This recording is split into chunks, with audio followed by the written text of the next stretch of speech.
Okay, so hello everyone. My name is Michael Solati.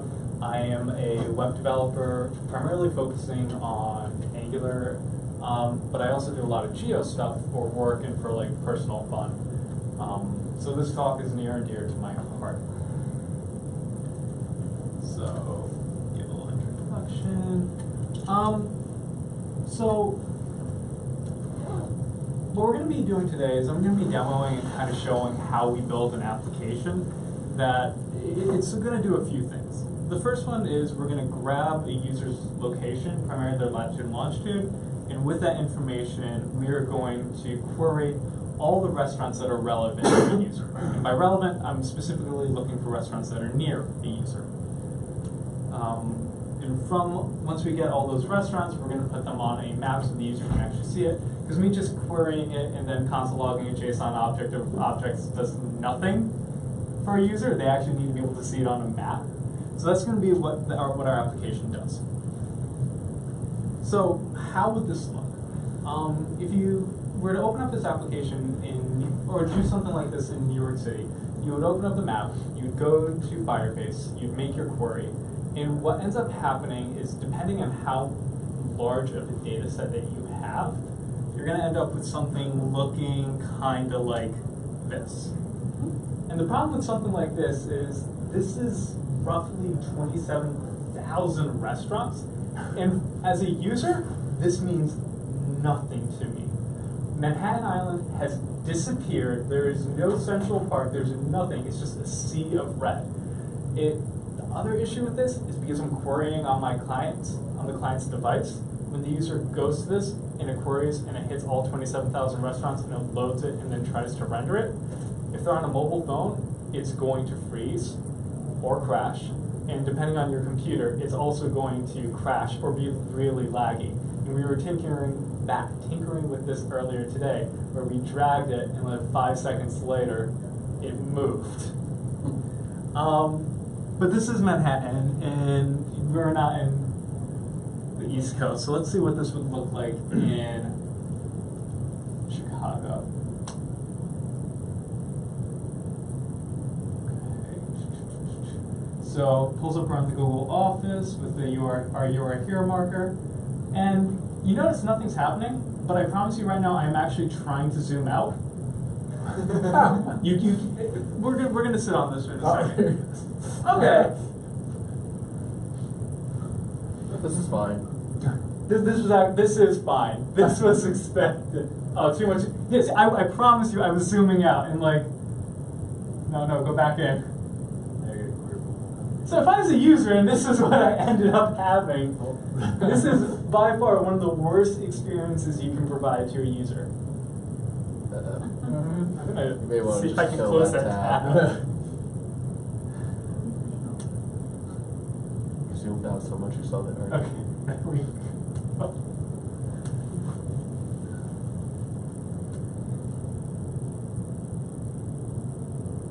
Anyway, that's not necessarily the best experience for a user. Ignoring the fact that it's kind of this, it's just an information overload and it provides a really buggy experience. So if we're using Firebase to build a location-aware application, we need to do something better. And just so you guys are aware, this data set is close to 200,000 points. We're dealing with a big amount of data.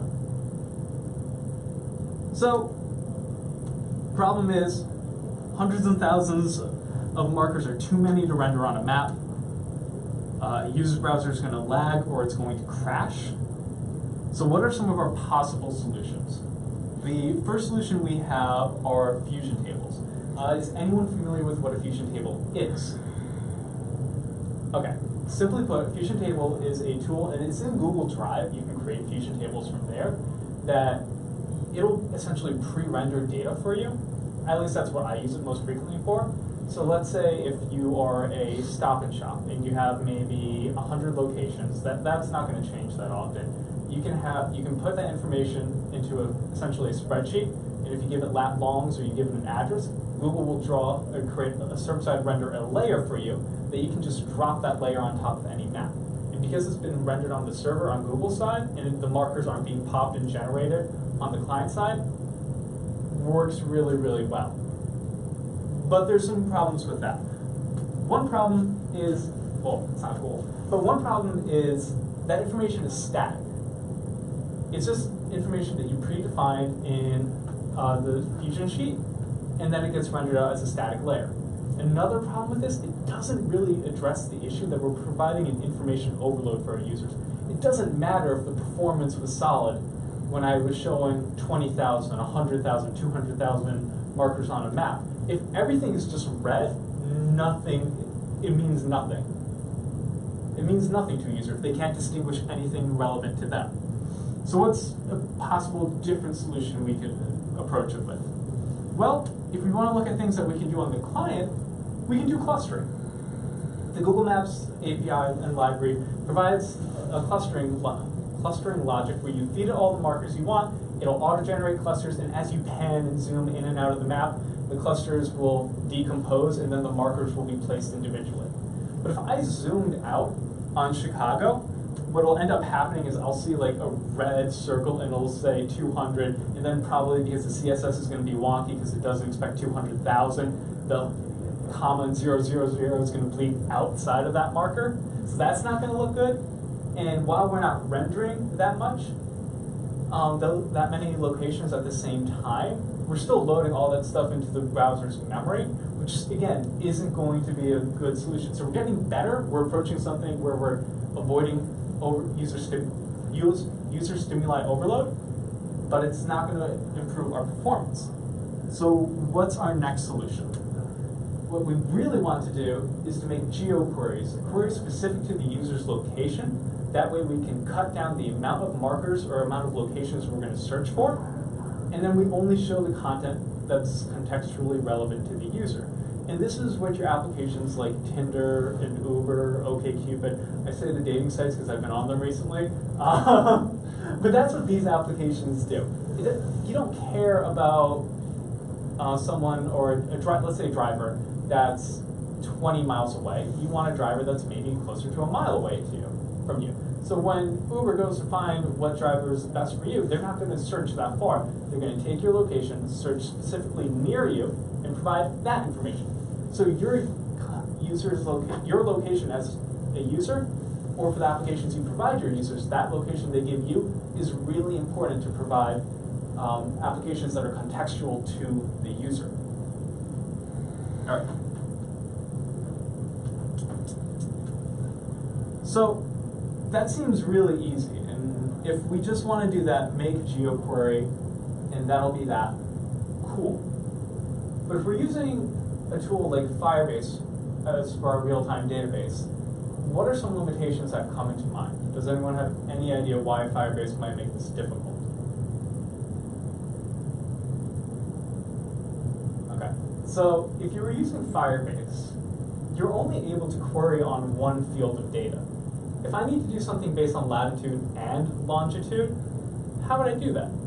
In SQL, if I wasn't using something inherent, I could do something like, oh, get select, or I haven't used SQL in such a long time. I've been using Mongo and Firebase. But I would effectively do something that on the latitude field, make sure that the value is greater than this and less than that, and on the longitude field, greater than this and less than that. And then I could do some fine-tuning based on what I pull up. But I can't do on the latitude and the longitude. I have to select just one. So let's say if I select the latitude, okay, I get a fairly fine strip, but it extends around the globe. And so at some point, I'm going to have to do some filtering on the client side in order to cut down the amount of restaurants that I'm showing. In my case, I just have New York City and Chicago as my data set.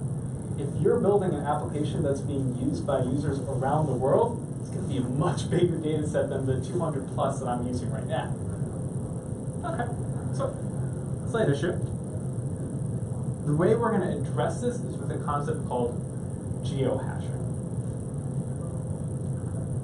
What geohashing is, it's a base 32-ish, I say ish, you'll understand why in a second, hash. I say the ish bit because for whoever created this created this concept, he came into a thing that's really interesting to me that irritates me. But if you guys are familiar with base 32, it's 0, 1, 2, 3, 4, 5, 6, 7, 8, 9, A, B, C, D, etc., etc. Except, no, he skips letters.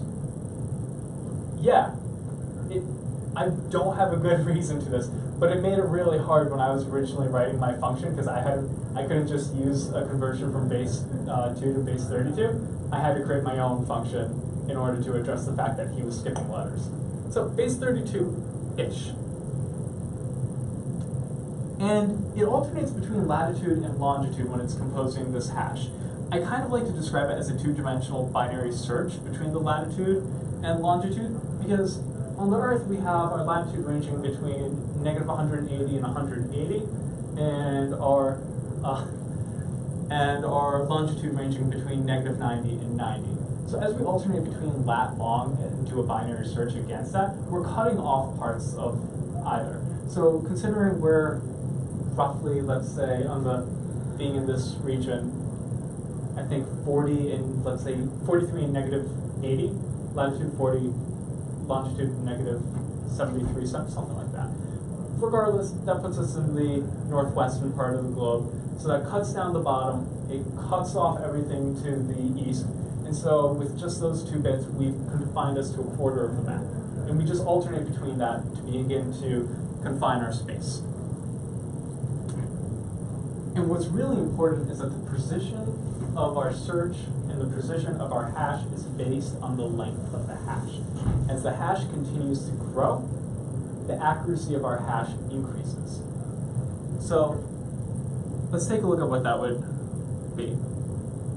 So that's circling roughly where we are in Chicago.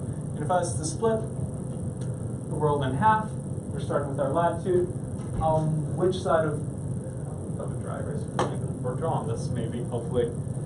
Markers. No, we don't. That's fine. Just simply, which side of the line are we on? 0.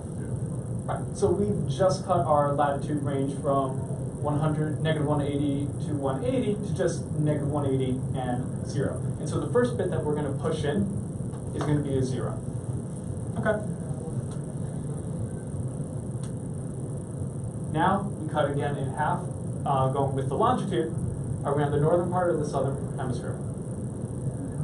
Northern hemisphere. So second bit we're going to push in is going to be a 1, and now we've confined our longitude range, instead of being from negative 90 to 90, from 0 to 90. Repeating that process, again, splitting in half the remaining between negative 180 and 0. For our latitude, we see that we're on the greater part. So now we're going to lower or change our longitude to be between negative 90 and, between negative 45 and 0. And so now we push in the 1, and this process keeps on repeating until we hit to the point where we've reached our 5 bits. And so we have a value that we can create a base 32 hash from. And just by doing this, 01100, that's going to translate to a D. And that D, if I was to just give you the letter D, Careful how you phrase this. it cuts the world to just that small space in there. So, with one letter, I've been able to roughly cut down to only 3% of possible locations on the map. That's fairly effective. And as I mentioned, the precision is based on the length. As the string increases, like we only did for the first letter, we would repeat this process for the second, third, fourth, fifth, all the way up to the 10th. Yeah. So that second letter that you generate, instead of starting from the whole world, you just start with that? Yes. Okay. Effectively, I would keep on going. The only reason why I stop at the 5 bits is because if I just produce the entire bit number and then try to convert it to base 32, it's going to get wonky because the letters don't match up. Only reason why I have to cut it into the 5. So this is awesome. We're going to geohash all the things, and now we have one field we can query against, right? Yay. Yeah, that's the attitude I want to see. Yeah. Please, I'm filled with memes. Feel free to take pictures whenever you want. So this is what a geohash function looks like.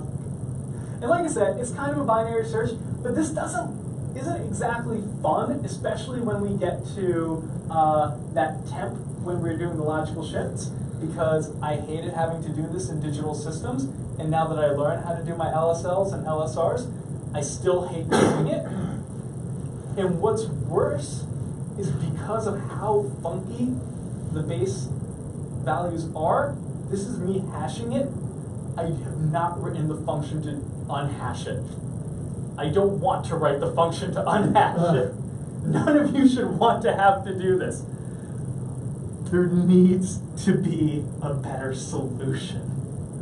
And there is. Yeah. There absolutely is. The Firebase team provides a library for Android, iOS, and JavaScript, just called Geofire. And that entire concept we went over with the geohash, it'll do it for you automatically. You know how it works under the hood, you know how the sausage is just made, don't make it. Let someone else do the work for you. Alright, so for the application that I created, and for applications that you are going to have to create, what do you have to do in order to make this work? Well, the process entails a few things. The first one is you need to prep your server. When users input data, or when you collect lat longs from the user, you need to be able to store their geohashes, and you need to be able to trigger the creation of geohashes. You're using Firebase as a tool. We need to use our Firebase functions to automate that process for us. Another thing we need to do is query our data. Or in this case, you need to get data from your users. We'll get to the query in a second. But you need to get data. You need to be able to provide that data because that data is going to be fed into the hooks that we created. So we need to create the hooks, then we collect user data. Then we query your data. So this is going to be the step that the user experiences when they visit your application, and then you start fetching information in restaurants or whatever it is that's relevant to them. And there's the secret step that we're going to get to. So when we want to prep our server, a few things. We're going to be using Firebase Functions, and it's going to be really, really simple, I promise you. We're going to use an onCreate hook, so whenever an entry or whenever something's pushed in, we're going to trigger our function to automatically hash it for us.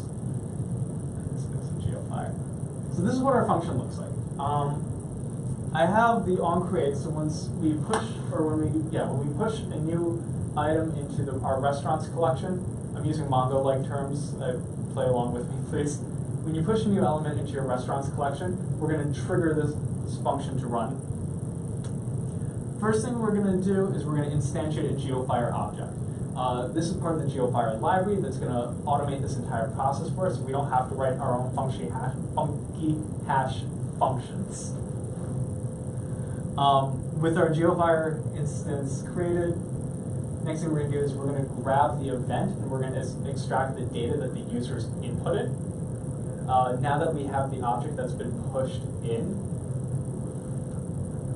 we're going to validate our coordinates. You can't always trust user inputted information because with the data set that I have, this is something that came from the city of New York, and those coordinates are empty, and I can't do anything if they don't provide me any coordinates. So check to make sure that the coordinates that the user provides you make sense.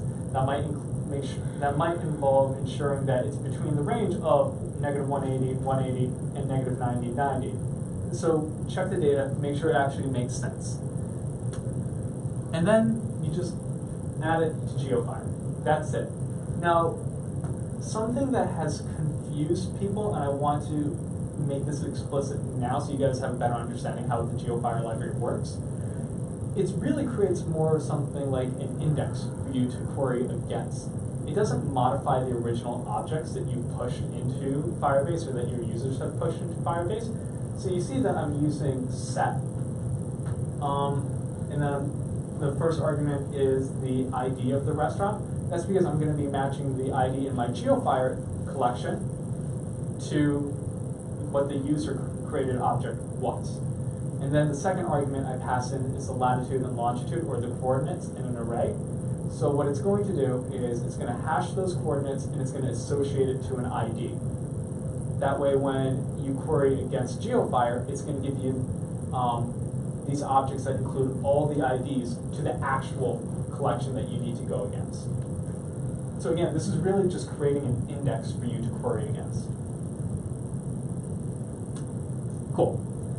So we've created a hook, so whenever we have information added to our database, we hash it immediately, we add points to our index, and we can go from there. So we take a JSON, and in my case, I took a JSON object, and I just push all these restaurants in. For the data provided by the City of New York, it was of the City of New York. It was actually provided by Mongo. And if you want to take a look at that data set, I have the short link over here. For the City of Chicago, same thing, the short link. Mind you, the City of Chicago data was much nastier to parse through. So if you actually want to use this data, I have processed all this data so it's actually usable. And those are some URLs if you want to actually sift through that data. A lot of this is just health inspection data, because when health inspectors go around, they give the restaurant ratings, but that's also a really easy index of a database of every restaurant to access because cities are checking. So if you need data, check the health department almost always. You'll get a lot of free data. All right. So this is just the insertion process, nothing too fancy. Because the data is already parsed, we just are pushing in, and I'm just returning all these promises and resolving them in a promise all.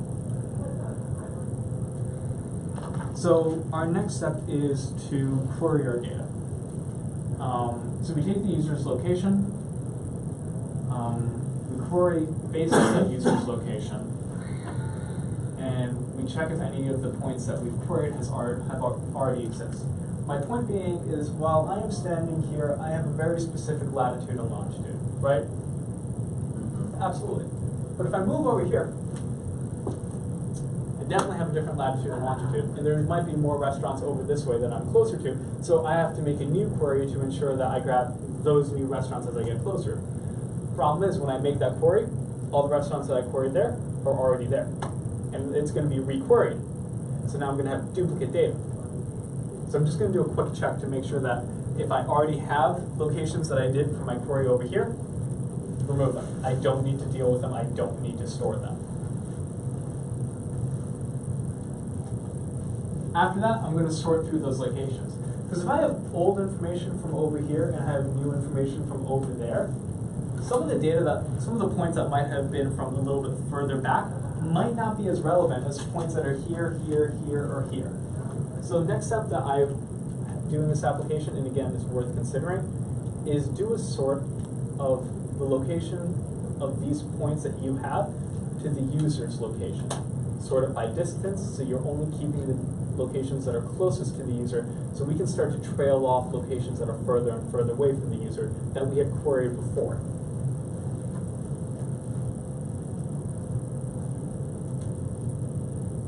And then we update the store that our view gets the information from and renders out to the user. And the function looks like this. First thing, we query with the latitude and longitude, and we give it a radius for how wide of a search we want to search by. And then for every new object that's returned, we're going to just create an object that we can use as reference. If the result is in our store already, we don't do anything. If it's not in the store, we're going to add it to our store. Next thing we're going to do is we're going to update all the locations in our store to add a distance attribute to it, so we can calculate, so we have the distance from that location from the user, and then we're going to do a sort based on that distance. I use a quick sort because every browser implements a different type of sort, which is really annoying, but I also wrote the quick sort for a class, so I felt compelled to use it. But Chrome does use the quick sort, and natively Firefox, I think, uses a merge sort, and for the size of the data set, quick sort is going to be much more efficient, especially because we're querying in real time as the user goes around. The sort is going to be triggering almost all the time. So quick sort, in my opinion, is better for the amount of data we have and how often we're going to sort through it. And then I do a last thing where I'm going to limit items that I push in. Like I said, points that are over here might not be as relevant, so I'm just going to show the 50 closest restaurants to the user. If it's not in that first 50 restaurants, doesn't matter. And that the amount of things that you want to show to a user might change, but if I just kept on walking around all of Chicago and I started querying and sorting on that distance, I'd eventually get all 200,000 restaurants in my BOM again. So I'd rather avoid that. And so finally, the last step in this entire process, well, that's it actually. We're done. We've done everything we need to do. So if you guys want to see how this actually works in action, where it doesn't crash, I'm going to take that as a yes, because we're going to look at that. Cool.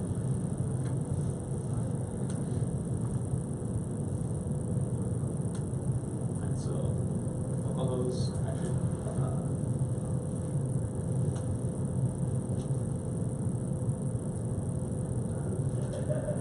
So just around the Google offices, only a few locations. As I pan around, things kind of pop in, and I'm basing it based on the center of the map.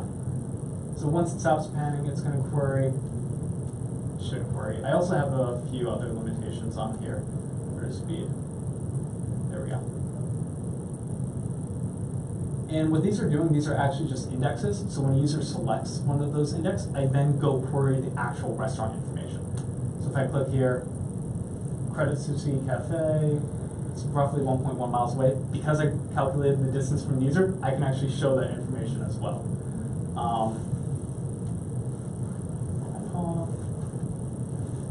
Going back to where we are, it should hopefully be fairly close. Yeah, just 0.1 miles. So all this is contextually relevant to wherever the user is. Just for fun. We can jump back into New York and see what things are like. This is the original data set I use. That's why I'm partial to it. Again, all the information a little bit further at like 700 or is that 7,000? That's 700 miles away. Yeah. So application works. It works fairly fast, fairly quickly, especially because I have a data set pushing 250,000 locations.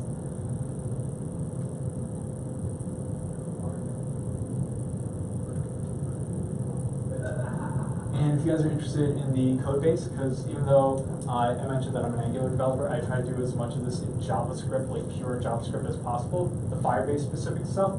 You can go to bit.ly/Geofire, go through it. And if you have any questions on how to implement this yourselves, I'll leave this up for a second if you guys want.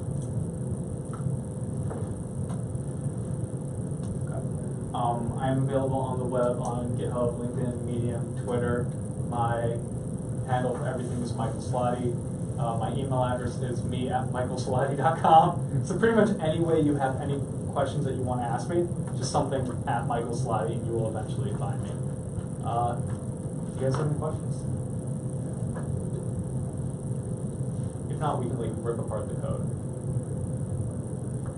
Or we can just like... You're really going to submit yourself to code review by strangers? It's called mob programming. We could. If you guys want to rewrite it now that you know everything, I invite you to.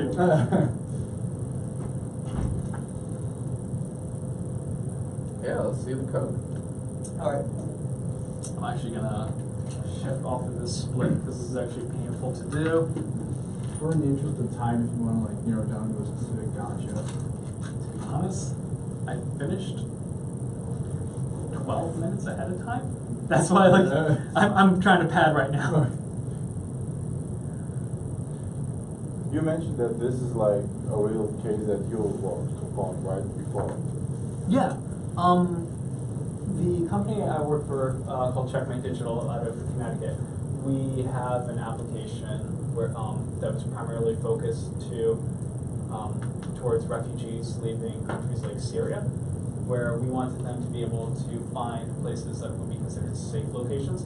Some of that are locations provided by the UN. Others are like cities that are just like really friendly and welcoming to refugees, that they'd be able to post like, hey, on your trip through this way, this place is good to go to, or this place is safe to go to. And so we were thinking about scaling the application outside of just that use. Mind you, when we originally developed this application, it was roughly 3 years ago, when Meteor had the potential of being a good solution.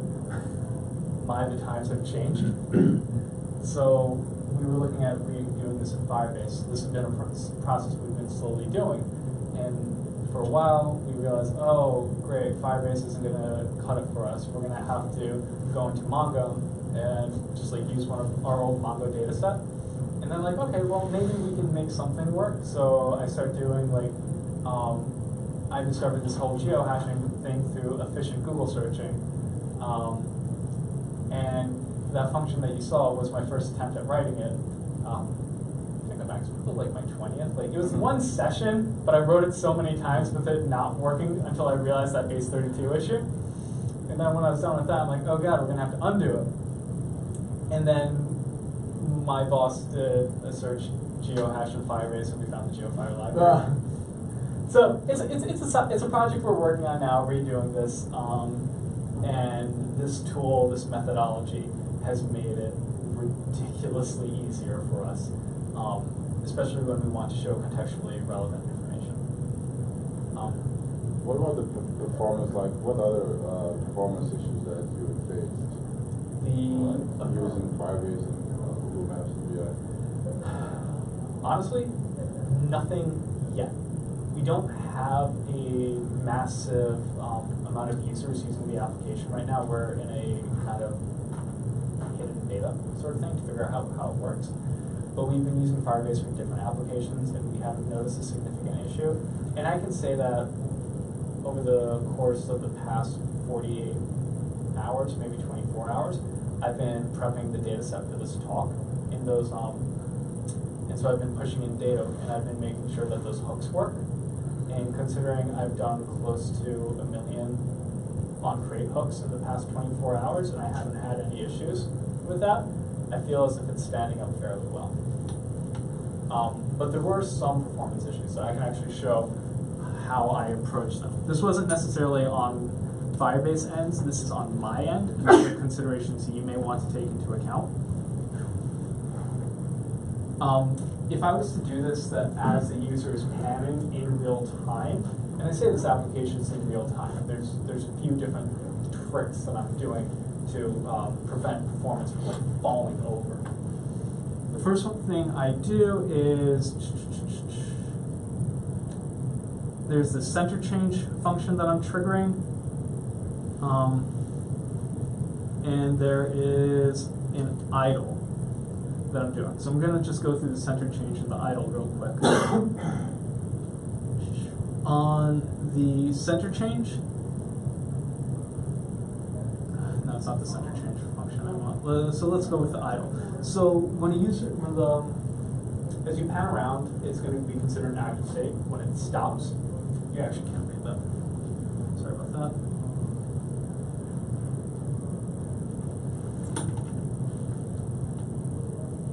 I'm assuming that's a little bit more legible, readable. So I wait for the user to stop panning.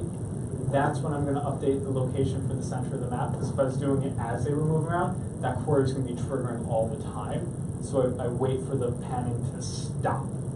Then I'll do a query based on that location. And that's when I update for my location service what I define as the center of the map. Do you do it immediately, or do you wait a second after it stops? I'm waiting immediately for it to stop. But there's another thing I'm doing that could prevent, like if they just do a little bit after that. The other bit I am doing, and this is on the query side, is, so this is me listening to what the center of the map is. So every time the center of the map that in my location service is being updated, I'm subscribing to it, listening for changes. And when it changes, I grab the new coordinates, and I take those coordinates, I take my previous coordinates from the last time I made a query, and I'm just checking to see if the distance is greater than half a kilometer. It doesn't seem like that much, but it saves me from making queries to Firebase when possible. If the distance is greater than half a kilometer, I update what those previous coordinates were from the last location, and then I refetch based on those new coordinates. So I guess 2 tricks I'm doing on the client to prevent Firebase from falling over, or prevent the application from falling over. But specifically to the question, have I noticed any issues with Firebase? I told you, close to 1 million on-crate events in 24 hours. And most of those were like within, it was like 150, 200,000 in 5 minutes. It held pretty well. Would you come up with half a kilometer? User testing. Yeah, no. There's actually no good reason. Probably a better distance, I think, would be 0.2 kilometers, because I think that is I'm going back to New York, I believe that's the average distance of a New York block. So let them get to the other end of the block before I start checking again. Because the radius I have is, I think I'm radiusing roughly a kilometer around the user. So even if they go half a kilometer forward, I still have points around them to go toward again, to displace them before I have to start fetching again. Why do you think a couple of times you stopped the map, it didn't query? You think it was because of this half a kilometer thing? Yeah, absolutely. Yeah. Especially in the Chicago data set, because it's so much larger than the New York data set. I mentioned that I'm doing a cut to make sure I'm only having maybe 50 restaurants at a time. I'm willing to bet, even with a broad enough radius that it was supposed to extend past that half a kilometer distance check, that there was more than 50 restaurants that's, let's say, within 0.2 kilometers. So it wasn't bothering for anything past the 0.2 kilometers. And that's something you would figure out if I did user testing. But I finished this data set yesterday because it was a pain.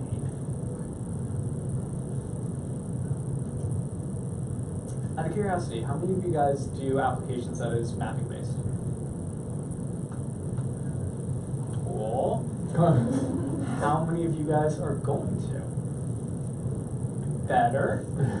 I will admit the Geofire library has been ridiculously helpful for another application I've been working on, which is the Actions on Google application. And I'll show you guys how and or why in a second. It's still in testing, so I'm going to have to enable the test mode. Give me a sec.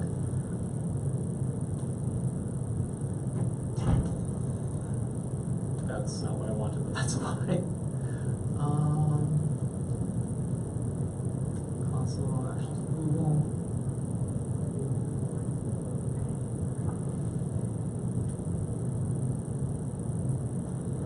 I'm just going to have to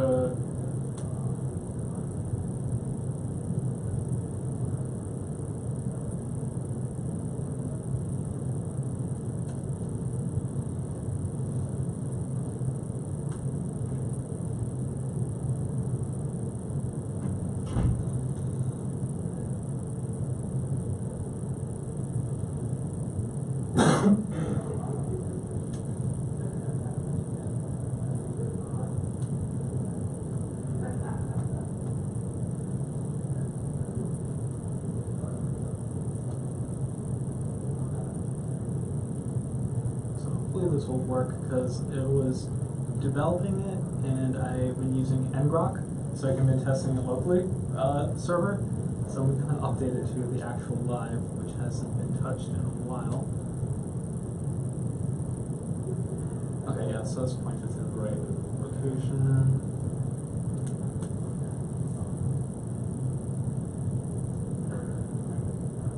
Let's see if this will work on my phone. And turn up the volume so you guys can actually hear it. Let me talk to Vampire. Sure, here's the test version of Vampire. Welcome to the Vampire. I can tell you more about speakers, organizer, mentors, as well as find members near you. Just ask me for anything. Find a speaker near me. What is the location? San Francisco. I don't know if I have data for Chicago. I know I have data for San Francisco though. So this will take a second. Someone near San Francisco Francisco is Gina Ann. They know a lot about workshops, JavaScript, Node, Angular, Vue, HTML. AngularJS, that was it. Find a speaker near me. I have to actually get the lab wrong, so I'm doing this for now. New Haven, Connecticut.